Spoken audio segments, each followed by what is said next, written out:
Muy buenas tardes a todos. Es un gusto tenerlos aquí conectados en este espacio académico de las clínicas, en equipo con todas las clínicas de Banmédica.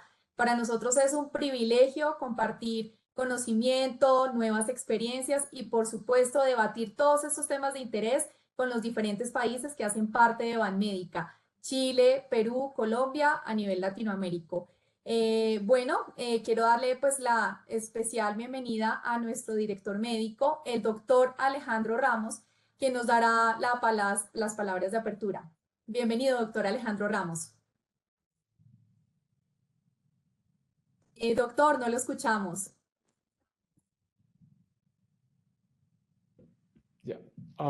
Buenas tardes a todos. Para mí es un orgullo y un motivo de complacencia darle la bienvenida a este nuevo evento, a esta nueva edición de Diagnosis, haciendo énfasis en la inmensa gratitud con todos nuestros ponentes hoy, el doctor Eliezer Pinchera, el doctor Alfredo Núñez, los dos de Chile, como representantes de Colombia, el doctor Henry Rodríguez, el doctor David Viveros, naturalmente como jefe de oncología, el doctor Juan Carlos Velázquez. Definitivamente para nosotros, y es un direccionamiento institucional, el hecho de que nosotros borremos fronteras, de que nosotros no tengamos fronteras en el conocimiento. Nosotros entendemos que muchos de nuestros hospitales tienen fortalezas, otros no tienen las mismas fortalezas, pero pensamos que si nosotros tenemos esa unión, si nosotros tenemos ese diálogo entre las diferentes instituciones, cualquier debilidad se va a tornar en fortaleza. Además, para nosotros es fundamental entender el conocimiento basado en la experiencia. Si nosotros compartimos nuestras experiencias, si nosotros crecemos juntos, naturalmente el único beneficiado es nuestro paciente. De verdad que agradezco profundamente a todos nuestros ponentes ese tiempo que nos dan, que nos regalan a nosotros, únicamente con el objetivo de mejorar nuestra academia, con ser científicos, con ser oportunos, con ser médicos que generan cualquier acción desde el punto de vista de la atención de nuestros pacientes basados en altos índices científicos, en altos índices de academia. De verdad que bienvenidos a todos. Un abrazo de nuevo a nuestros ponentes y enviándoles de nuevo nuestra gratitud. Y estoy seguro que vamos a tener una hora absolutamente fantástica donde vamos a poder discutir las patologías desde el punto de vista de ginecología oncológica, donde vamos a ver todos los diagnósticos, donde vamos a tener la oportunidad de llevar a cabo nuestras preguntas y de que se resuelvan nuestros interrogantes. Bienvenidos a todos nuevamente, doctora Carolina Gómez. Bueno, doctor Ramos, pues muchísimas gracias por sus palabras de bienvenida, por su apertura.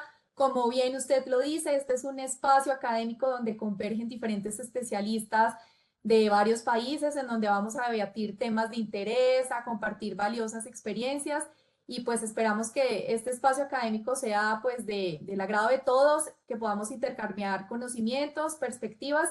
Y bueno, pues daremos inicio a esta gran jornada de aprendizaje. Queremos darles un saludo muy especial desde Colombia, a las personas que nos acompañan de Chile, a las personas que nos acompañan desde Perú, a los residentes. Tenemos también un grupo importante de residentes que actualmente está rotando por la clínica y que estuvieron muy interesados por acompañarnos en este tema, en el que pues conoceremos las diferentes perspectivas.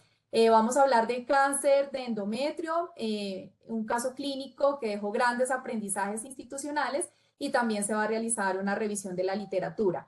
Quiero darle la palabra al doctor Juan Carlos Velázquez, quien es el actual jefe de oncología para Clínica del Country, Clínica de la Colina, quien también nos dará unas palabras de apertura. Bienvenido, doctor Juan Carlos.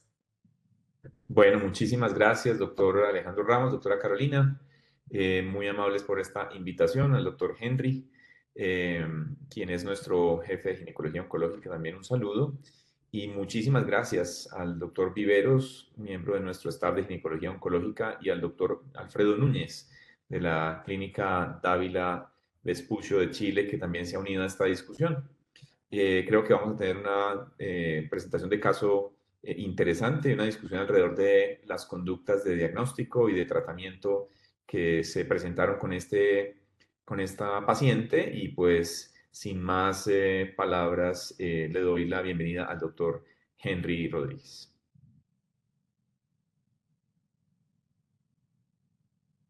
Buenas tardes para todos, doctor Ramos, doctora Carolina Gómez, muchas gracias por la introducción. Pues para mí es un gusto entrar en el proceso de liderar el grupo de ginecología oncológica institucional de la clínica y eh, agradecemos a los panelistas internacionales, al doctor Núñez que pueda acompañarnos para esto y principalmente agradecer al doctor Viveros que representa la nueva generación de ginecólogos oncólogos que están entrando a nuestra institución, que son el futuro de la especialidad en la clínica y ya verán la calidad de presentación y la calidad de médico que es el doctor Viveros para presentarnos esta actividad del día de hoy. Pues sin decir nada más, bienvenidos todos y doctor Viveros, cuando quiera. Bueno, Perfecto. bienvenido. Buenas tardes para todos. Ah, Muchas gracias por la invitación. Es un gusto para mí estar hoy aquí, que podamos compartir esta experiencia desde la clínica. Básicamente vamos a revisar un caso de una paciente con cáncer de endometrio. Esta es una paciente de 61 años, pensionada. La conocimos con un cuadro clínico de aproximadamente 6 meses de evolución de sangrado uterino en la menopausia. Es una paciente con antecedentes por una obesidad hipertensa e hipotiroidea, sin más antecedentes relevantes desde el punto de vista médico y una G3 partos 3 bios 3. En su manejo inicial se realizó un ultrasonido transvaginal que mostraba un útero con un endometrio engrosado de 18 milímetros y sospechoso, no había masas anexiales y se realizó inicialmente una biopsia de endometrio en consultorio con un reporte de patología extrainstitucional que mostraba un adenocarcinoma endometrial de tipo endometrioide, FIGO grado 3 y sin un reporte de estudio molecular en esa biopsia inicial, la paciente fue remitida con estos paraclínicos a la consulta de ginecología oncológica. En nuestro examen físico, una paciente con índice de masa corporal de 52, no había adenomegalias sospechosas en el examen físico, un abdomen esencialmente negativo y un útero aumentado de tamaño con 12 centímetros y sin masas anexiales. Se solicitaron entonces en ese momento sus estudios de extensión y una revisión por patólogo oncólogo de el resultado de la biopsia inicial endometrial, una resonancia nuclear magnética abdomen y pelvis contrastada que mostraba un útero aumentado de tamaño 13 centímetros con una masa dependiente de la cavidad endometrial de 3,5 centímetros y con invasión miometrial hacia el fondo uterino, pero que estaba menor al 50%. No había masas anexiales, tampoco adenomegalias sospechosas ni lesiones en el peritoneo, un abdomen superior negativo y una tomografía de tórax de alta resolución que no mostraba enfermedad metastásica. La revisión de la patología por patología oncológica confirmó el diagnóstico de un adenocarcinoma endometrial de tipo endometrioide FIGO grado 3, el estudio molecular con un P53 sobreexpresado y sin alteración en la expresión nuclear de las proteínas de mismatch repair. El plan con estos hallazgos entonces, un manejo quirúrgico como el tratamiento estándar para una paciente con una enfermedad clínicamente limitada al útero, se propuso una histerectomía con salpingoforectomía bilateral y el estudio ganglionar por cirugía mínimamente invasiva. Estos son los datos de la cirugía. Se hizo un abordaje por laparoscopia, esencialmente una cavidad sin lesiones peritoneales, no había adenomegalias sospechosas, un útero de 12 centímetros y se hizo estadificación ganglionar mediante la detección de ganglio centinela. Hubo detección bilateral, el derecho un obturador, el izquierdo un ilíaco externo y una histerectomía tipo A. Salpingoforectomía bilateral, una duración habitual para el procedimiento y sin ninguna complicación en la evolución de su postoperatorio. El reporte de la patología definitiva del tiempo quirúrgico, entonces un adenocarcinoma de endometrio de tipo endometrioide, FIGO grado 3, no tenía invasión linfovascular. El tamaño del tumor de 4,4 por 3,2 centímetros con invasión miometrial presente, un poco más clara que en la resonancia nuclear magnética del 75%, en un trasfondo de una hiperplasia endometrial con atipia, sin compromiso de la serosa cervical o de los parámetros. El estudio ganglionar de los dos ganglios centinela negativo con un protocolo de ultraestadificación de 2 niveles. En ese momento, entonces, tenemos una paciente con un estadio T1BN0M0. Como vimos al comienzo, pues tenía el estudio molecular, aunque no mencioné que tuviera el estudio de POLE hasta ahí, el que se había hecho en la biopsia, un FIGO 2023-2C, y se propuso con ella dar adyuvancia por su P53 sobreexpresado con quimioterapia radioterapia versus hacerle el estudio molecular para ver si tiene una mutación en POL-E y pensar con ello el desescalamiento de su tratamiento. Se definió entonces hacer el estudio POL-E que tuvo un resultado negativo y finalmente entonces se confirma el estadio para la paciente, un estadio FIGO 2023-2C molecular P53 anormal. Se definió entonces con ella adyuvancia con quimioterapia y radioterapia de forma secuencial. Vamos a tratar de resolver de aquí en adelante, en la medida en la que hacemos la revisión, cuáles son los conceptos que tenemos en los puntos críticos del manejo de la paciente desde el punto de vista de diagnóstico, de tratamiento quirúrgico y también del tratamiento adyuvante y contaremos, por supuesto, con la participación de nuestros invitados para ello. Solo para recordarlo para todos, cáncer de endometrio es una patología muy importante para nosotros, pues ocupa el sexto lugar en incidencia de neoplasias en mujeres, con una incidencia estandarizada que es para nosotros en Colombia muy similar a la del mundo, 8.1 versus 8.8 casos por 100.000 mujeres al año. Y si bien no tiene proporcionalmente una alta tasa en la mortalidad para los casos, debido a la alta incidencia, esta sigue siendo relevante, en particular para los países desarrollados que tienen unas tasas hasta de 20 casos por 100.000 mujeres, como es el caso de Estados Unidos, cáncer de endometrio, pero también cada vez más para nosotros en nuestro medio en los países latinoamericanos y en particular con algunos casos que vemos cada vez más frecuente de personas jóvenes. Además, pues como vemos, la incidencia en todos los países, aunque es más marcada en los países de ingresos altos y medianos a altos, ha aumentado en los últimos años y se espera pues que logre aumentar incluso un 50% más para el 2040 en las estadísticas más recientes de Globocan. Respecto a nuestro caso clínico, entonces la primera pregunta que quisiéramos resolver con nuestro invitado internacional sobre todo es si en su centro está disponible el estudio molecular para las pacientes que tienen cáncer de endometrio, cómo lo están haciendo, si están utilizando únicamente los marcadores de inmunistoquímica disponibles, si tienen la facilidad para hacer el estudio de mutaciones POL-E o no.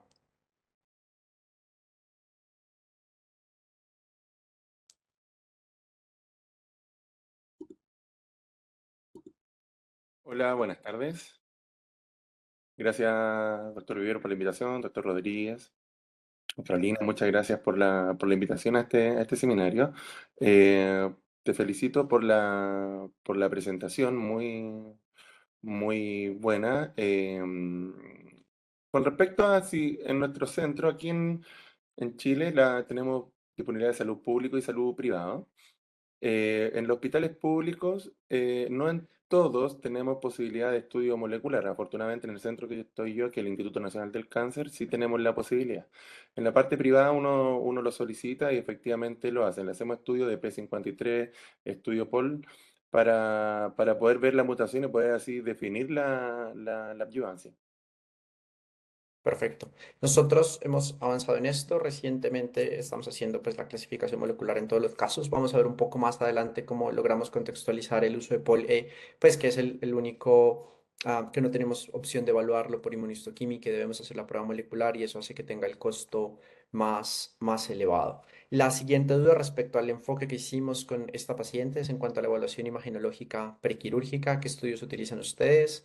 ¿Cuál es como el estudio que más frecuentemente utilizan? ¿Cuál utilizan de pronto en algún caso especial, dependiendo a veces de los tipos histológicos o de las sospechas que puedan tener sus pacientes, doctor Núñez?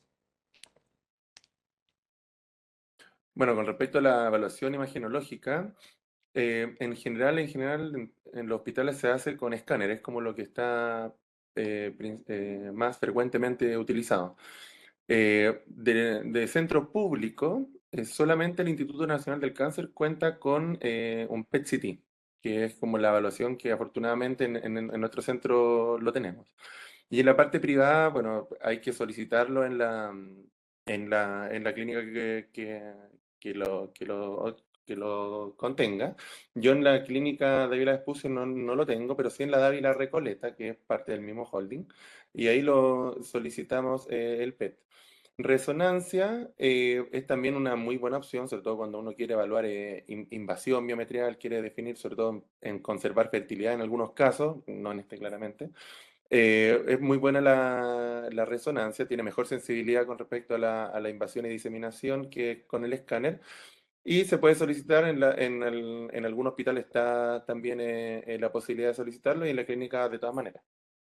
Perfecto. Vamos a avanzar un poco con, digamos, la justificación desde el punto de vista de la presentación y ya seguiremos con las demás preguntas, doctor Núñez. Entonces, en cuanto a la primera, para contextualizar a todos, sí, pues estamos utilizando el estudio molecular, como sabemos, desde el 2013 ya con los resultados del Atlas del Genoma del Cáncer, tenemos los resultados para las pacientes con cáncer de endometrio. La descripción bien hecha desde ese momento, después de una caracterización desde el punto de vista genómico, transcriptómico y también de proteómica, incluyendo pacientes con tumores endometrioides, serosos y mixtos. En este estudio inicialmente no teníamos otras histologías como células claras o carcinosarcomas, mostrándonos que existían 4 grupos.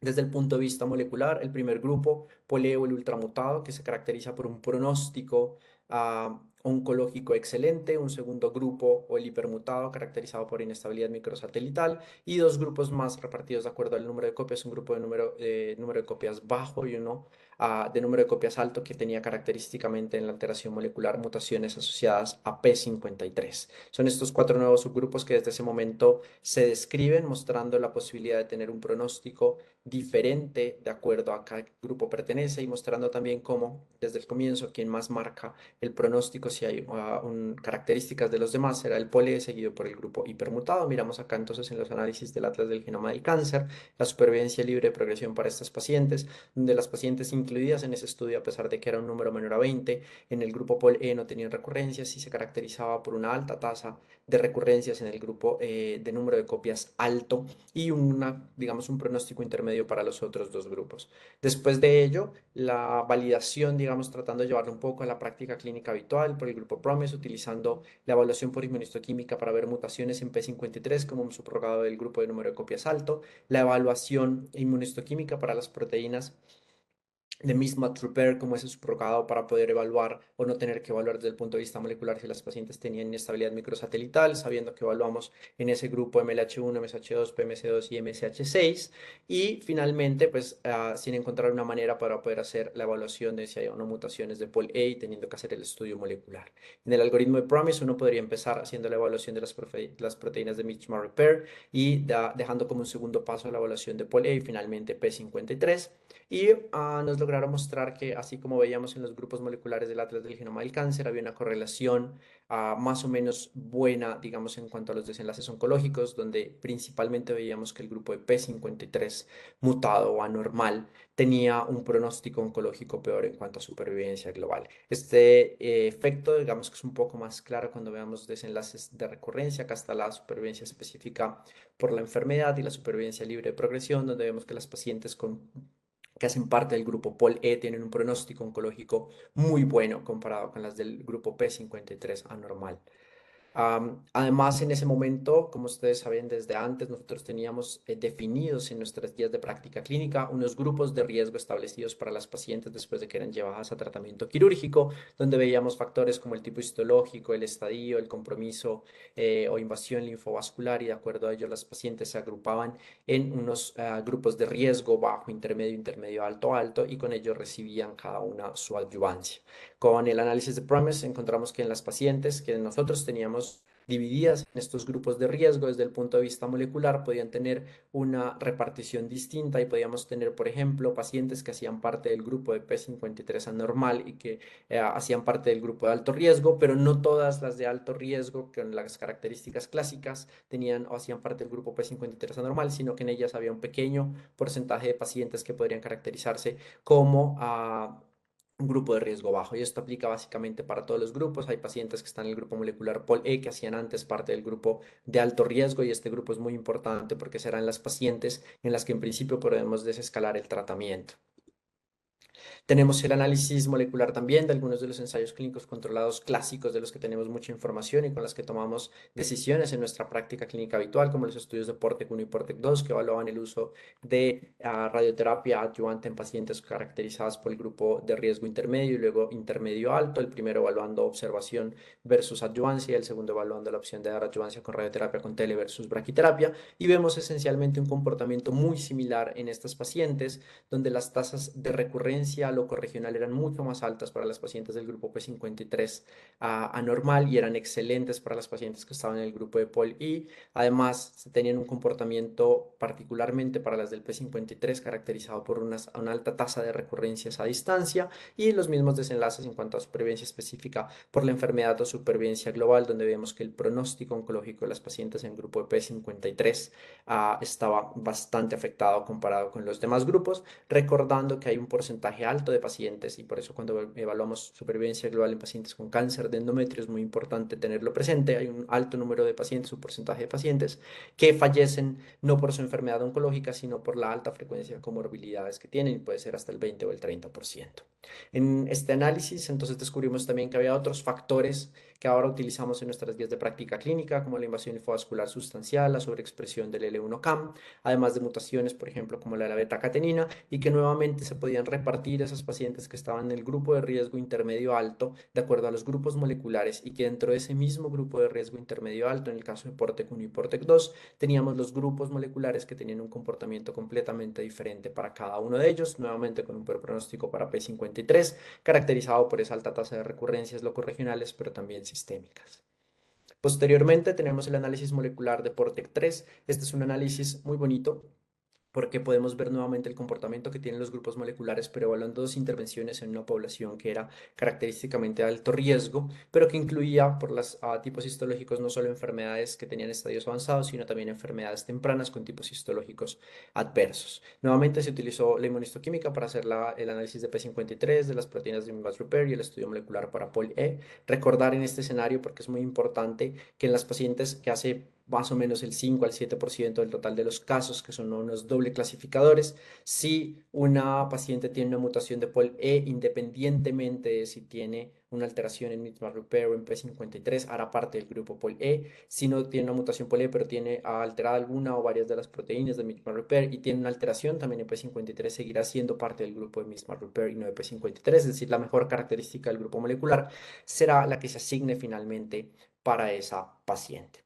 Que vimos que el desenlace en recurrencia, en supervivencia libre de recurrencia, perdón, para el grupo POL-E es excelente, donde prácticamente no hubo recurrencias, recordando que en este estudio todas las pacientes recibieron algún tipo de adyuvancia, unas recibieron radioterapia y las otras recibieron radiación concomitante más quimioterapia sistémica posterior, y que las pacientes que estaban en el grupo de P53 anormal tenían un pronóstico oncológico mucho peor, caracterizado por una alta tasa de recurrencias, y que esto además se había reflejado en una peor supervivencia global para las pacientes.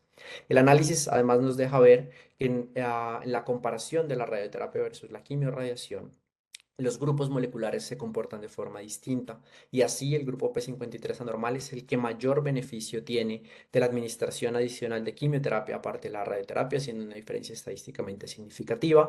El grupo POL-E en principio no tiene una diferencia en ninguna de las dos intervenciones, con un pronóstico espectacular para los dos, pero también encontró que no había diferencias en el grupo de déficit de Mixed-Mark Repair, de las proteínas de Mixed-Mark Repair o inestabilidad microsatelital, si lo llevamos a términos moleculares, en donde los dos grupos, a pesar de no tener un pronóstico, por supuesto, tan bueno como el de POL-E, no tenían una diferencia respecto al tipo de adyuvancia que recibieron y unas diferencias un poco más difíciles de analizar en cuanto al grupo molecular no específico o el que llamamos el grupo de número de copias bajo en la caracterización molecular, donde había una tendencia a un beneficio para las pacientes que recibían quimioterapia, pero sin que este fuera estadísticamente significativo.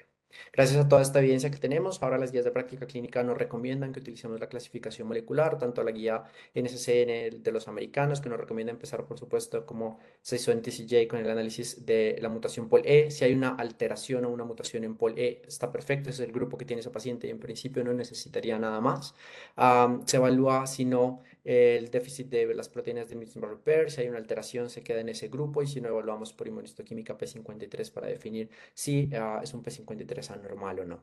La guía de ESGO también nos recomienda hacer el análisis molecular para todas las pacientes siguiendo un esquema esencialmente similar al que acabamos de ver, y esto hizo que hiciéramos de alguna manera esa migración de nuestros grupos moleculares, de nuestros grupos que clásicamente no tenían la clasificación molecular o de riesgo, a unos grupos moleculares para la clasificación del riesgo, donde sigue existiendo igual el riesgo bajo, intermedio, intermedio alto, alto y la enfermedad avanzada o metastásica, pero donde vimos, por ejemplo, que para todos los estadios tempranos basado en el análisis que acabamos de hacer de la evidencia disponible en estadios 1, incluso en estadios 2, pero que tienen mutaciones POL-E, pasan a ser parte del grupo histológico, del grupo de riesgo bajo, independientemente de su tipo histológico, y las podría llevar a que no reciban adyuvancia, por ejemplo, estadios 2, que clásicamente habían recibido siempre adyuvancia con radioterapia y también ocasionalmente con quimioterapia.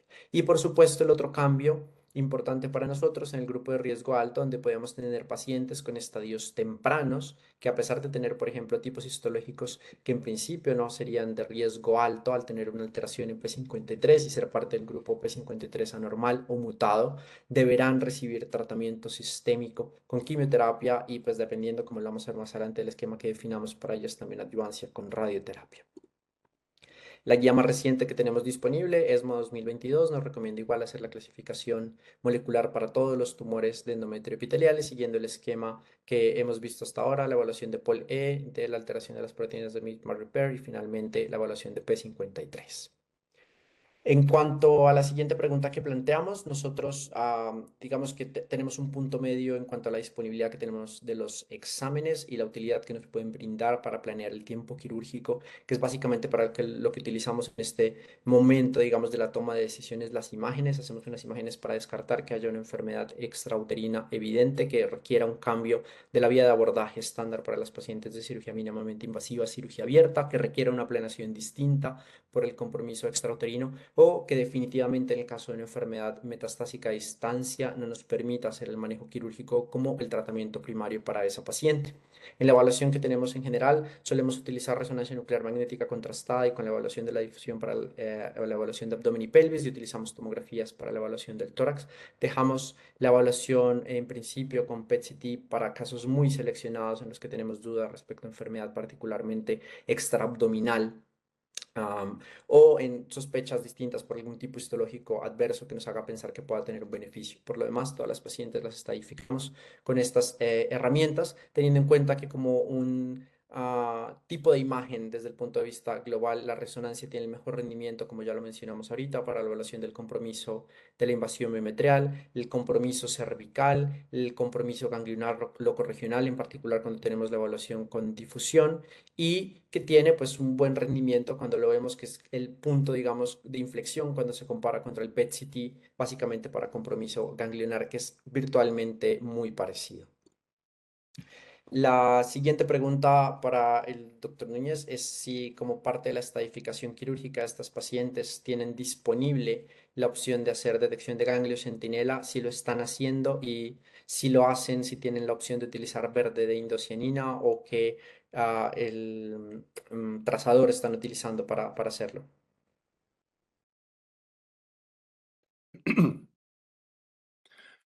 Sí, de todas maneras, como parte de la estadificación, usamos la técnica de la detección del ganglio centinela. No tenemos en la clínica disponibilidad del verde de indocianina, en la clínica en Dávila Vespucio. Sí, en el hospital tuvimos verde de indocianina, actualmente no lo tenemos, por lo tanto estamos usando azul patente y tecnesio, que sería la otra opción de búsqueda del ganglio centinela. Claramente, la mayor tasa de detección y de éxito de ganglio centinela es con verde de indocianina, que en otros hospitales públicos también se ha logrado tener, pero no está en todos los hospitales. ¿Ya? En el instituto tuvimos y en este momento estamos sin el stock de verde, por lo tanto estamos usando solamente azul o tecnesio. Perfecto, doctor Núñez, muchas gracias. En cuanto a ganglio centinela en cáncer de endometrio, es quizá el escenario en el que después de cáncer de vulva ha sido más fácil el avance, como un desescalamiento de la radicalidad del tratamiento quirúrgico. Típicamente hacíamos en las pacientes con cáncer de endometrio una linfadenectomía pélvica y en algunos casos, cuando teníamos tipos histológicos adversos, no solo pélvica, sino también paraórtica, con la morbilidad secundaria que el procedimiento puede generar y además asociado a una mayor tasa de conversión de la vía de cirugía mínimamente invasiva a cirugía abierta en los casos en los que se hacía. Ya tenemos evidencia disponible desde 2011, inicialmente incluyendo solo tipos histológicos no adversos, endometrioides de bajo grado, para evaluar el rendimiento como una prueba diagnóstica, recordando que en cáncer de endometrio hace mucho tiempo aceptamos ya que las linfadenectomías ganglionares no tienen un impacto en el desenlace oncológico para las pacientes, es decir, que para la paciente no importa realmente cuántos ganglios sacamos, sino que seamos capaces de detectar si tiene o no compromiso ganglionar y que con eso se pueda guiar el tratamiento adyuvante que van a requerir. Tenemos después la evidencia comparando y es, digamos, como la justificación por la que nosotros tratamos de utilizar siempre que esté disponible verde indocianina. Sabemos que el verde es superior en cuanto a la tasa de detección cuando se compara con el azul. Sin embargo, pues si este no está disponible, cualquier trazador que se pueda utilizar va a ser mejor que no hacerlo. Y posteriormente la evidencia que tenemos disponible en cuanto al uso de ganglio centinela como una prueba diagnóstica en tipos histológicos adversos o de alto riesgo, tanto en la evidencia del Shrek Trial utilizando la reinyección con unas tasas de detección mayores al 90% bilaterales, y el más reciente que fue el Centor, dirigido por la doctora Cosimano, mostrándonos que las pacientes que tenían tipos histológicos adversos endometrioides y otros tipos no endometrioides podían tener también una tasa de detección relativamente alta con el ganglio centinela, que como prueba diagnóstica tiene una sensibilidad y una especificidad bastante buenas, y además que nos permitía detectar sitios de enfermedad en la pelvis que antes no veíamos cuando hacíamos linfadenectomía, y cambiando un poco la idea de poder tener compromiso paraórtico aislado en las pacientes con tipos histológicos adversos, que era un concepto que traíamos antes en la ginecología oncológica, y sabiendo que la mayoría de esas pacientes realmente suelen tener es un ganglio pélvico que estaba positivo, pero que estaba en una localización atípica en la que normalmente no lo habríamos sacado con la linfadenectomía, pero que lo detectamos con ganglio centinela. Las opciones que tenemos disponible para hacer detección de ganglio centinela, las pruebas que tenemos con medicina nuclear, tecnesio 99, tenemos la limitante, aunque lo utilizábamos antes de tener disponible el verde indocinina en combinación con el azul. Nosotros no tenemos aquí azul patente y utilizamos azul de metileno. Básicamente el problema que teníamos, pues obviamente necesitamos un servicio adicional, aunque tratamos siempre de hacernos amigos de los médicos nucleares para que los tiempos sean buenos y las inyecciones sean sencillas. Necesitamos el recurso adicional de la gama sonda, en las que en algunos centros suele no tener el hospital su propia gama sonda, sino que es necesario alquilarla y demás. Y en los casos en los que uno defina utilizarla, aunque habitualmente no lo hacemos, una imagen adicional con SPECT-CT para saber si hubo o no una migración y la localización del ganglio antes de buscarlo con la gama sonda. El azul, por supuesto, una ventaja grande que tiene, el bajo costo de este, una posibilidad de adversos relativamente baja, pero a costa de unas menores tasas de detección bilateral. El verde indocianina, por el otro lado, pues su limitante será el costo, aunque a cambio de este, pues tenemos unas mayores tasas de detección bilateral. No necesitamos la participación de un servicio adicional como el de medicina nuclear, y además no requiere una imagen adicional, por lo que digamos que todo el proceso de detección de ganglio centinela estará a cargo de nuestro servicio. El verde indocianina, pues es una sustancia altamente soluble en agua, fluoresce a la espectroscopía de infrarrojo cercano, y por eso necesita un equipo adicional para que lo podamos visualizar de forma adecuada en la detección. Se caracteriza porque migra muy rápido, entonces a diferencia de lo que hacíamos antes con las inyecciones de azul, en la que le damos un buen tiempo para migrar al azul de metileno, con verde indocianina la migración es prácticamente inmediata. Y esto es un punto de inflexión súper interesante reciente, porque típicamente hemos dicho que no lo utilizamos en pacientes alérgicas al yodo. Es ahora supremamente discutible con la evidencia que tenemos disponible. Básicamente las alergias verdaderas al yodo son casi que inexistentes. La concentración de yodo por volumen en la presentación que tenemos de verde indocianina es muy bajita, y en principio en las series grandes de casos reportados de detección de ganglio centinela con verde, nadie tiene una reacción alérgica al verde indocianina. La presentación que nosotros tenemos disponible es la que está disponible en todo el mundo, una ampolla para reconstituir con 25 miligramos. La dilución típica que se utiliza 2.5 miligramos por mililitro, aunque este último año hemos cambiado a hacer una dilución más y utilizamos solo 1.25 miligramos por mililitro y un volumen más bajito. Hemos pasado de los 4 cc que utilizamos al comienzo a utilizar solo 2 cc con la inyección superficial, y manteniendo unas tasas de detección bastante aceptables. Utilizamos una aguja espinal, un calibre 22 a 25, y estamos inyectando únicamente en 2 puntos, hora 3 y hora 9, para hacer la detección. Siempre que uno hace detección de ganglio centinela, o el momento en el que decide montar el protocolo, uno de los problemas más difíciles de poder gestionar es garantizar que tenga un protocolo establecido de ultrastadificación. Todos los estudios con los que se validaron la técnica de detección de ganglio centinela tienen protocolos de ultraestadificación, aunque varían en ellos, y es casi que un mandatorio cuando uno monta el protocolo de ganglio centinela garantizar que tenga esa ultraestadificación. Nosotros en general, obviamente en ese balance entre el rendimiento como una prueba y también el costo que genera, porque la ultraestadificación va a tener un costo mayor con las láminas extra que se procesan no solo con hematoxilina eosina, sino también con las inmunistoquímicas para las citoqueratinas AE1 y AE3. Utilizamos en general dos niveles, no se procesa en ese sentido la totalidad del bloque, sí procesamos por supuesto todo el ganglio haciendo los cortes iniciales cada 2 milímetros. Doctor Núñez, ¿ustedes qué protocolo de ultraestadificación utilizan en sus centros? Si de pronto nos puede contar algo. Sí, mira, con respecto al ganglio centinela y el protocolo de búsqueda, inyectamos a las 3 y a las 9 con el gráfico anterior que tú tenías, el protocolo que usamos. Y de todas maneras, el protocolo tiene que ser con ultrastaging, o sea, tiene que ser con el corte cada 200 micras y con la tinción con inmunohistoquímica. O sea, para poder, no sirve hacer un estudio habitual del GAN, como se hacen los estudios cuando se hacen la linfanectomía antigua, digamos. El ultrastaging tiene que ir de la mano con este ganglio centinela, si no, no tiene una validez adecuada. Eso es lo que, y lo tenemos en el hospital, lo hacemos de todas maneras para poder tener así un buen rendimiento.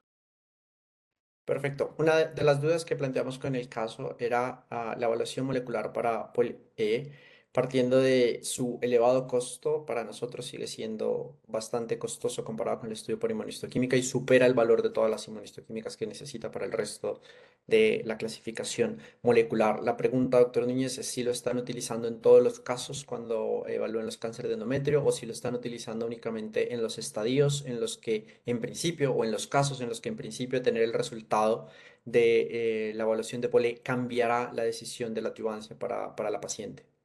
Sí, no, la verdad no lo hacemos en todos los casos, de todas maneras. O sea, lo que más utilizamos es P53, en verdad, porque es lo que está más disponible.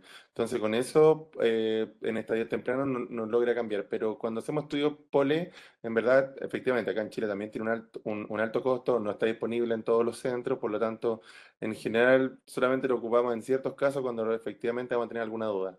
Eh, por ejemplo, cuando tenemos un P53, un wild type, podría utilizarse, pero cuando está el P53 anormal completo, efectivamente esa paciente cambia ya su tapificación, por lo tanto van a otro tratamiento y ahí el POLE no nos va a tener no va a ser de ayuda en ese momento.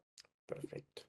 Entonces, respecto a la duda del protocolo establecido de ultrastadificación, en efecto, como lo mencionamos ahorita, todos los estudios que nosotros tenemos disponibles utilizaron protocolos de ultrastadificación y esto es parte fundamental del algoritmo de diagnóstico cuando hacemos ganglio centinela. El resto de cosas importantes del algoritmo debemos recordar que buscamos siempre en un órgano que está en la línea media la detección bilateral. En caso de que uno no tenga detección de uno de los hemipelvis, deberá hacer una linfadenectomía de ese lado y deberá también, por supuesto, hacer la disección y resección de todas las adenomegalias que pueda encontrar sospechosas durante la cirugía. Como vemos, sin embargo, el protocolo de ultrastadificación sigue siendo de alguna forma un vacío. Las guías no tienen una recomendación clara respecto al número de niveles que se deben procesar, ni siquiera tampoco a la distancia en la que estos se hacen. Y parte del problema es que todos los protocolos, como ustedes ven acá en los estudios, tuvieron algunas variaciones en cuanto a los intervalos en los que se hacían los cortes, las micras que hay entre un nivel y otro, y en los primeros casos también en cuanto a la inmunistoquímica que se utilizaba, aunque cada vez más, sobre todo en los estudios recientes, el de elección y el que usamos actualmente son las citocreatinas AE1 y AE3. Básicamente, solo para recordar, entonces en el protocolo hacemos los cortes cada 2 milímetros de nuestro ganglio, la mayoría de centros, y así está casi que ya estandarizado, lo hacen en el eje corto, sigue habiendo algunos que lo hacen en el eje largo, pensando en evaluar algo del tejido periganglionar. Sin embargo, este es como el estándar ya, y posteriormente el procesamiento de las láminas de hematoxilina eosina. Si llega a salir enfermedad, pues ahí para el algoritmo se considera un ganglio positivo para las que tienen al menos micrometástasis o macrometástasis. Las células tumorales aisladas se siguen reportando como ganglios negativos, pero se hace la anotación de que son células tumorales aisladas en el caso de que esté en la ultraestadificación. Y después de tener el estudio por hematoxilina eosina, si este es negativo, entonces se hará el procesamiento como ultraestadificación en cuanto a la inmunohistoquímica. Dependiendo del protocolo, uno puede hacer 1, 2, 3, 4 a 5 niveles o más hasta terminar el tejido ganglionar. Nosotros en general estamos utilizando solo 2 niveles para la ultraestadificación, entonces se hace el procesamiento de la lámina de hematoxilinosina y adyacente a ella la lámina que se había dejado para procesar tendrá la inmunistoquímica con las citoqueratinas para su evaluación histopatológica.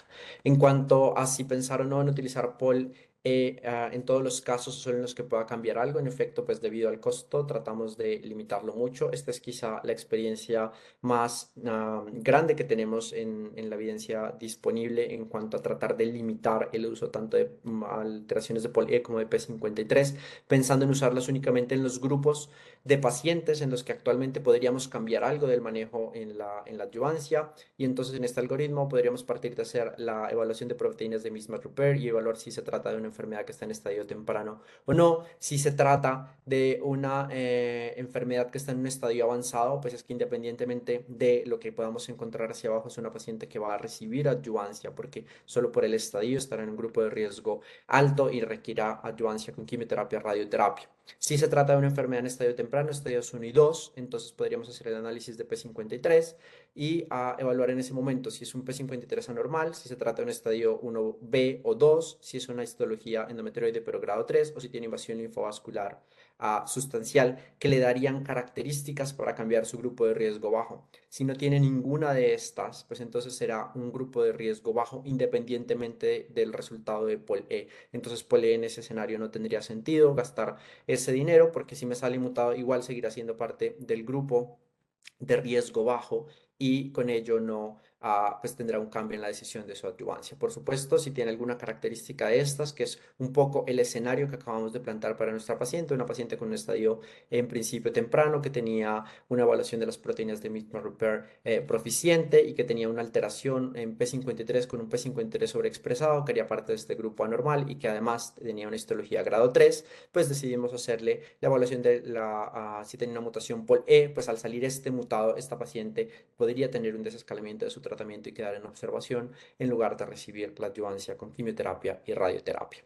La siguiente pregunta, porque pues hace parte también de lo que discutimos en esta paciente en el momento de hacer su análisis final, es que el año pasado tuvimos la actualización de la clasificación de FIGO para cáncer de endometrio. Ustedes saben que nosotros en las neoplasias ginecológicas tenemos una clasificación de FIGO que en general está adoptada y adaptada por la JCC para las clasificaciones de TNM y llevan una correlación. Sin embargo, quizá esta ha sido la más discutida de los últimos cambios que podemos tener en neoplasias ginecológicas respecto a muchos puntos para su implementación. Primero, porque las histologías agresivas se agruparon en un solo grupo para los estadios tempranos, que son los 2C, y en principio, pues estas no son una única entidad y pueden tener un comportamiento distinto si se trata de un endometrioide de alto grado, si era un endometrioide de bajo grado, pero con un P53 anormal, si se trata de una histología serosa o células claras, y porque además puede existir también algo de heterogeneidad entre los patólogos, además un punto de corte que no ha sido claramente establecido para la invasión linfovascular, pero que hace parte ahora también de la estadificación para estos pacientes. Por supuesto, la discusión en cuanto al uso global de la clasificación molecular en los pacientes con el limitante de los recursos y además algunos aspectos aún no establecidos que, como vimos, pueden tener un valor pronóstico importante para estos pacientes, como los pacientes que tienen mutaciones de la beta-catenina, una sobreexpresión de L1-CAM, la misma expresión de los receptores hormonales y más recientemente la evaluación de la sobreexpresión de ER2, entre otros, que no hacen parte aún de la clasificación o de la estadificación FIGO para cáncer de endometrio, abandonando un poco la idea de clasificarla únicamente por la extensión de la misma. Hay quienes consideran que puede ser más compleja y confusa comparada con la clasificación que teníamos de 2009 y finalmente, como el acúmulo todo una clasificación que nos ayudaría a hacer grupos de riesgo y no evaluar la extensión de la enfermedad, que es para lo que típicamente se han utilizado los estadios. Esto ha hecho que en muchos centros del mundo, algunos de los nuestros, las personas hayan decidido continuar utilizando la clasificación previa para cáncer de endometrio de 2009 y no hacer el cambio a 2023. Doctor Núñez, no sé si quiere contarnos un poco la percepción que tienen ustedes respecto a los cambios de la clasificación y así la están utilizando de rutina o no en sus centros. Eh, Muy buena pregunta. La verdad es que es una clasificación que si bien el cáncer de endometrio sí era complejo, esta clasificación lo vino a complejizar mucho más. O sea, todos quedamos medio sorprendidos con esta nueva clasificación y cómo poder implementarla por todos los costos que tenía, por por todo lo que tú mencionas recién en la presentación. La verdad es que la estamos ocupando, pero no en lo absoluto. O sea, de repente, como no tenemos la posibilidad de hacer inmunohistoquímica, sobre todo, bueno, el doctor Pincheiro no se pudo conectar el día de hoy, pero por ejemplo en su hospital no tiene la posibilidad, por lo tanto siguen usando la clasificación del 2009. En la clínica podemos usarlo, usamos esta clasificación, sería lo ideal poder implementarla en el 100%, pero no siempre es posible. Perfecto, muchas gracias. Y finalmente, esta pregunta respecto a los esquemas que podemos utilizar para ayudancia en pacientes que entran dentro del grupo de alto riesgo. Esperamos la participación ahorita del doctor Velázquez, a ver cuál es su percepción al respecto, básicamente, porque con la evidencia que tenemos disponible de los ensayos clínicos controlados, evaluando pacientes que harían parte de este grupo muy heterogéneo de alto riesgo, donde se pueden incluir pacientes con tipos histológicos en principio no adversos, pero con estadios avanzados de su enfermedad o con enfermedades que son estadios tempranos, pero con tipos histológicos o características moleculares adversas. Uno podría pensar en el beneficio inicial que tenemos en el análisis de PORTEC-3 utilizando quimiorradiación concomitante más quimioterapia sistémica, mostrando el beneficio en algunos grupos en particular específicos, como los tipos histológicos serosos, en este caso que vivimos en el análisis de los P53 anormales comparado con la radioterapia. En la comparación que tenemos del estudio GOG 258, comparando quimioterapia sistémica contra el esquema de PORTEC-3 de quimiorradiación concomitante más quimiosistémica con 4 ciclos posteriormente, únicamente en pacientes con enfermedades en estadios avanzados, pero que a veces pensamos en la opción de podernosla llevar asumiendo que el pronóstico en supervivencia global, que fue la diferencia quizá más grande en este, lo marca el uso de la quimioterapia sistémica y no la radioterapia, y con ese beneficio del grupo que recibe radioterapia, disminuyendo las tasas de recurrencia en sitios específicos locorregionales como los ganglionares o en la pelvis. Una opción que es algo que nosotros habitualmente no utilizamos acá en nuestros centros, pero que es muy frecuente en algunos centros de fuera, haciendo sándwich con quimioterapia y radioterapia. Y finalmente, una opción que tiene quizá la evidencia desde el punto de vista de ensayos clínicos controlados disponibles más limitada, que es el uso de quimioterapia y radioterapia de forma secuencial, utilizando primero la quimioterapia sistémica, asumiendo el beneficio en el pronóstico en supervivencia global y después la radioterapia en una paciente que en principio la tolere para disminuir las tasas de recurrencia locorregionales. Doctor Velázquez, qué piensa de eso? ¿Cuál es su percepción dependiendo de los grupos, digamos, de enfermedades que pueden ser estadios tempranos, pero con tipos histológicos adversos como este caso y los casos de enfermedades en estadios avanzados? Bueno, primero que todo, David, excelente presentación, muy completa y una muy buena revisión de este tema que ha tomado tanto interés y que ha cambiado tanto en los últimos tiempos. Y muchas gracias también al doctor Núñez por sus valiosas intervenciones. Pues realmente, antes de referirme a este punto en concreto, o sea, quisiera resaltar lo dinámico que ha sido precisamente el cambio en la concepción del carcinoma de endometrio de los últimos tiempos. Esta paciente, digamos que inicialmente con un compromiso del tercio externo y con un endometrioide grado 3, habría sido clasificada inicialmente como un estadio anteriormente 1B y la propuesta para esta paciente considerada como de riesgo intermedio alto, fíjense cómo la habría llevado probablemente a radioterapia exclusiva. Eh, pero con el advenimiento precisamente de la clasificación molecular, se ha podido entender por qué razones que en el PORTEC 1, por ejemplo, donde había pacientes con estadios 1B grado 3, los pacientes podían tener pronósticos adversos solamente con el uso de la radioterapia y en el PORTEC 1, como lo estamos diciendo, las supervivencias globales de pacientes en este estadio podían ser tan limitadas como 58% a 5 años. Si ustedes se fijan, por ejemplo, en el grueso de los pacientes de cáncer de endometrio que están incluidos en el PORTEC 3, en donde estamos evaluando, como se ha mencionado, quimio, radioterapia versus radioterapia. Esos pacientes tienen tasas de recaída en general, en promedio, digamos, de más o menos un 25%, o sea, el compromiso de la supervivencia global, o sea, la supervivencia global del 75%, pero miren cómo un estadio más temprano, aparentemente un 1B, pero grado 3 tiene tanta importancia y es porque allí, evidentemente, digamos que en el PORTEC, pues por supuesto en el PORTEC 1 no se hizo ninguna clasificación molecular de los pacientes y tenemos entonces personas que aunque tienen un estadio anatómico determinado, pueden tener una heterogeneidad muy, muy importante. Entonces, esta paciente en la cual se empieza a hacer el análisis molecular y se encuentra que no tiene estabilidad microsatelital, pero que tiene este P53 anormal. Fíjense cómo en la clasificación molecular, si no tenemos el dato del POL, esta paciente con P53 anormal habría pasado automáticamente a ser una paciente de alto riesgo, que es de hecho pues lo que la convirtió a ella en esta categoría. Pero como bien lo señaló el doctor David y el doctor Núñez, la importancia de pues de hacer el POL en estas pacientes es que como esto tiene una jerarquía en la importancia de las mutaciones, y él ya lo explicó pues, detenidamente, pero quiero hacer énfasis para la audiencia en esto, si esta paciente hubiese salido con un POL y mutado, el pronóstico hubiera cambiado completamente y por eso entonces la decisión del manejo de esta paciente en un estadio 2 o un estadio 1B de la clasificación anterior, pues habría sido simplemente la observación.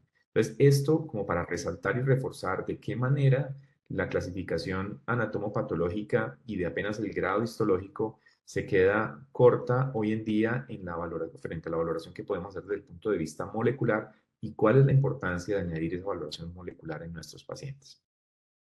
Esta paciente finalmente queda clasificada con un estadio 2 por el cambio de la clasificación de FIGO. Si ustedes fijan, en la NSCN se sigue utilizando la clasificación anterior y ya el doctor Viveros pues dio una discusión de cuál es digamos que las ventajas y desventajas de ambas clasificaciones. Pero como quiera que sea, al tener poli no mutado y tener P53 anormal y convertirse en un riesgo alto, pues las estrategias que básicamente nosotros nos planteamos de adyuvancia son dos: el PORTEC 3, que es un estudio en donde tenemos la evidencia de asignación aleatoria entre radioterapia o la ventaja de la quimioradioterapia, de esta manera, iniciando con una quimioradioterapia concomitante y después con quimioterapia convencional de consolidación con 4 ciclos de carbotaxol, o hacer la secuencialidad. El tema aquí es básicamente que si bien tenemos como un poco mejor calidad de evidencia en el PORTEC 3, todavía sigue siendo para nosotros válido hacer el tratamiento secuencial de 6 ciclos de carbotaxol y después la radioterapia. No hacemos el sándwich. Y hay grupos tan importantes como el de la doctora Nicoleta Colombo, en los cuales no realmente hacen PORTEC 3 prácticamente en su institución, sino que en el grupo de Nicoleta Colombo el esquema estándar de tratamiento para estos casos de alto riesgo es el esquema secuencial. Nosotros nos fijamos en el riesgo de complicaciones. En el esquema de quimioterapia lo que vemos es que es un esquema fuerte, entonces básicamente tienen que ser pacientes bastante fit, ECOG 0 a 1, para poder tolerar la quimioterapia concomitante, pero es el esquema que de pronto preferimos para casos con estadificación avanzada. Entonces, cualquiera de los dos esquemas se puede utilizar. Nos fijamos en la tolerancia que pueda tener el paciente y nos inclinamos para estadios avanzados en quimioterapia concomitante seguida de quimioterapia adyuvante, como en el PORTEC 3. Correcto, eso fue el análisis de este caso, por eso la paciente se definió en su junta multidisciplinaria quimioterapia sistémica y posterior radioterapia secuencial. Para terminar ya que vamos sobre el tiempo, entonces nuestros mensajes para llevar a casa en cuanto al diagnóstico para los pacientes con cáncer de endometrio: quizás la resonancia nuclear magnética con difusión sea globalmente la mejor prueba diagnóstica preoperatoria que tenemos, tanto para evaluar la extensión miometrial, el compromiso cervical como el compromiso ganglionar de nuestras pacientes. Por supuesto, la clasificación molecular llegó para quedarse en cáncer de endometrio, así como también en otras neoplasias de tumores sólidos. Hace parte de la nueva clasificación para estadificarla en FIGO 2023. Se recomienda en todas las guías de práctica clínica recientes, y como tenemos la limitante para la evaluación de POL por su costo, quizá estos algoritmos que nos permiten pensar en hacer el uso racional de pruebas para detectar esas mutaciones mientras siga teniendo un alto costo hará que la utilización de la clasificación molecular sea mayor cada vez. Finalmente, pues recordar que la estadificación ganglionar con disección de ganglio centinela tiene un muy buen rendimiento desde el punto de vista diagnóstico. Tenemos varios estudios prospectivos comparándolo contra las linfadenectomías formales, y mejora además las tasas de detección globales de compromiso ganglionar, no solo porque encuentra ganglios que están en sitios atípicos para la linfadenectomía, sino porque la ultraestadificación per se del ganglio que tiene más chance de tener enfermedad lo va a aumentar. Por supuesto, requiere una curva de aprendizaje y un protocolo establecido tanto para el algoritmo diagnóstico como para la ultraestadificación en la patología. Muchas gracias a todos por su tiempo. No sé si tenemos alguna pregunta pendiente del chat. Bueno, doctor Viveros, excelente presentación de caso clínico y extraordinaria revisión de la literatura. Bueno, estuvimos revisando los asistentes. Hay un grupo nutrido de ginecólogos, también nos acompañan oncólogos, patólogos, y tenemos una pregunta muy interesante que precisamente era el tema que estaban conversando con el doctor Velázquez al final. Esta pregunta nos las hace el doctor Juan Castro. Dice, ¿qué probabilidad hay de que al tener un ganglio centinela negativo en una paciente con carcinoma de alto grado con P53 mutado haya recaída ganglionar a pesar de una adyuvancia con un protocolo de Portec 3? En principio, los datos que tenemos para estos pacientes son muy similares a lo que mencionó el doctor Juan Carlos. La posibilidad de tener compromiso ganglionar recurrente no debería ser distinta a la que llevamos de las pacientes que tienen compromiso ganglionar, recordando, pero sí hay que tener compromiso ganglionar en todas las neoplasias que clínicamente son tempranas, es un factor pronóstico adverso y que a partir de ahí lo que le marcará quizá su pronóstico sea más la opción de poder recibir el tratamiento sistémico. Lo que sabemos de los seguimientos de las pacientes que tenemos de endometrio en cuanto a sus enlaces oncológicos cuando se hace ganglio centinela es que el pronóstico per se por hacer solo detección de ganglio centinela versus linfadenectomía no cambia. Es decir, hacerle detección de ganglio centinela no va a cambiar el pronóstico para esa paciente en cuanto al riesgo que tiene de recurrencia ganglionar, siempre que se haya seguido el algoritmo de forma adecuada, por supuesto, y eso es súper importante. El rendimiento de la prueba cuando yo hago solo detección de ganglio centinela versus el algoritmo cambia radicalmente, la sensibilidad pasa del 75 al 95%, entonces cada uno de los pasos del algoritmo para detección de ganglio centinela, hacer la inyección adecuada, tener la curva de aprendizaje con al menos 30 casos, hacer la linfadenectomía de la hemipelvis en la que no migra y el protocolo de ultraestadificación son fundamentales para que pues no haya una diferencia con el desenlace de las pacientes que se llevan a linfadenectomía.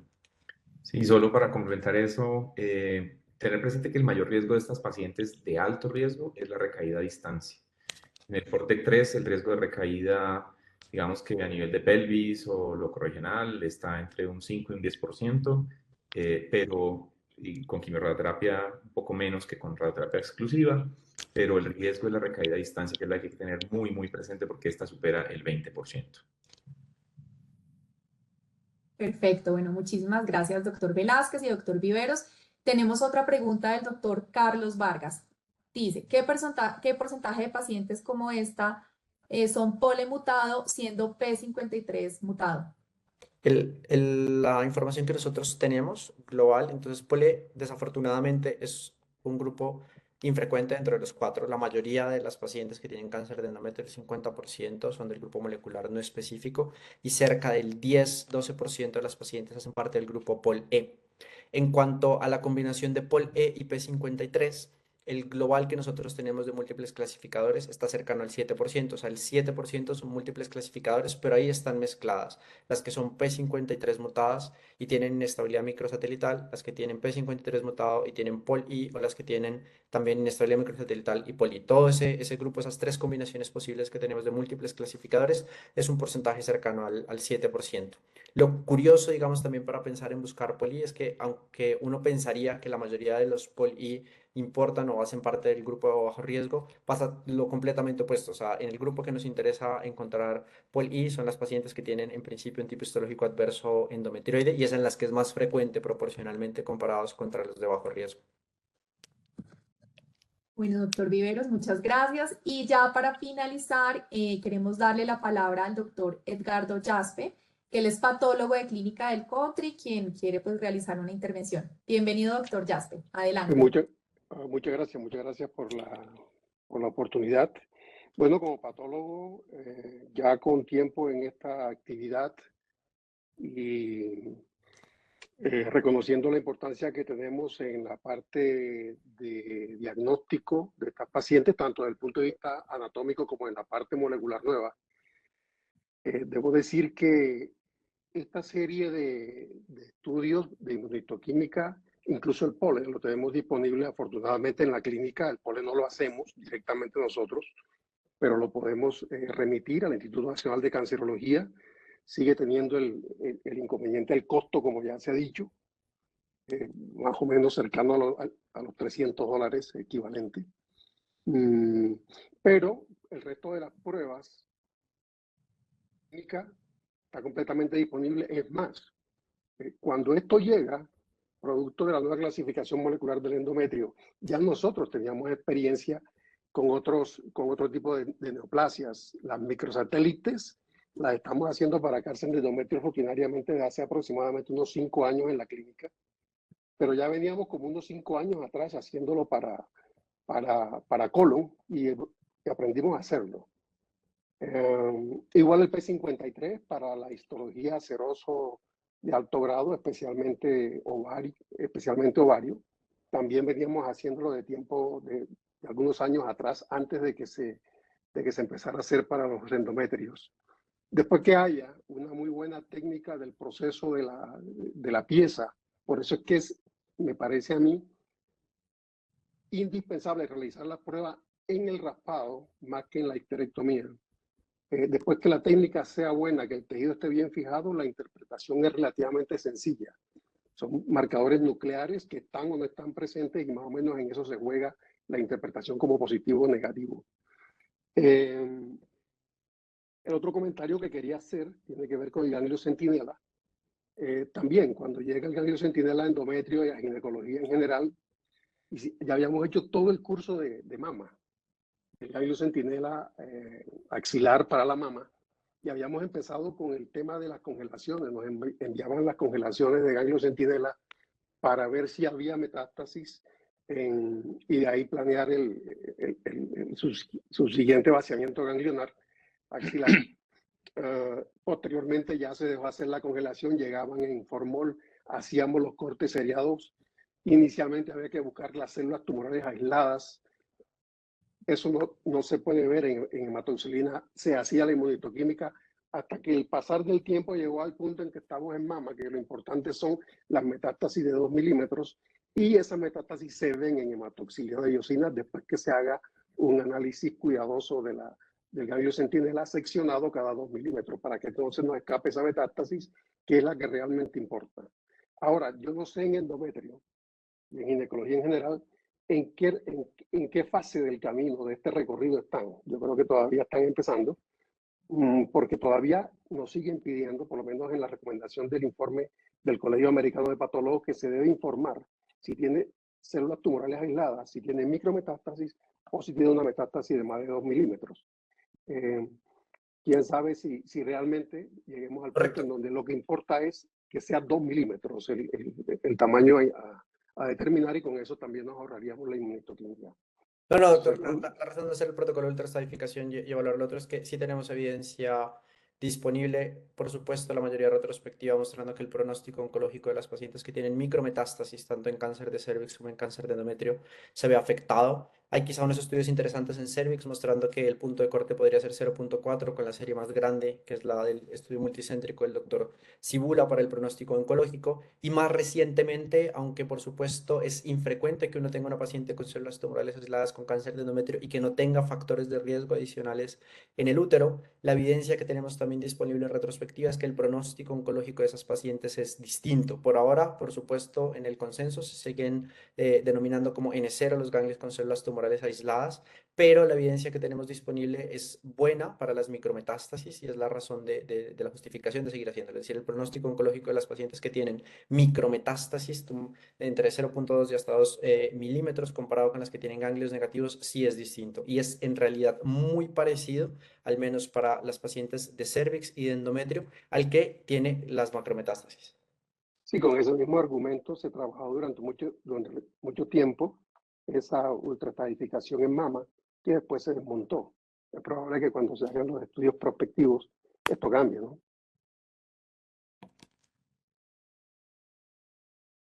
Bueno, pues muchísimas gracias a todos los panelistas por sus excelentes intervenciones. Muchas gracias a los asistentes por conectarse a este espacio académico denominado Diagnosis, conocimiento que marca la diferencia.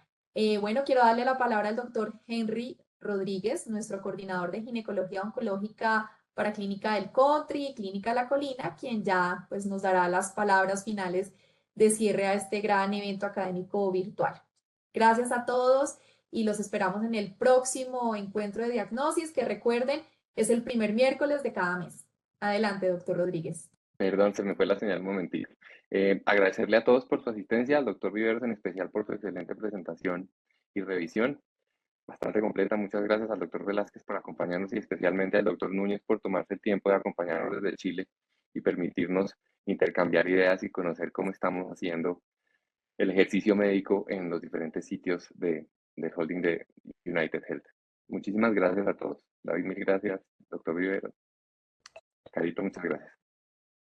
Muchas gracias por la invitación. Que estén muy bien. Feliz noche para todos. Gracias, buena noche. Muchas gracias por la invitación a ustedes y espero verlo pronto. Claro que sí.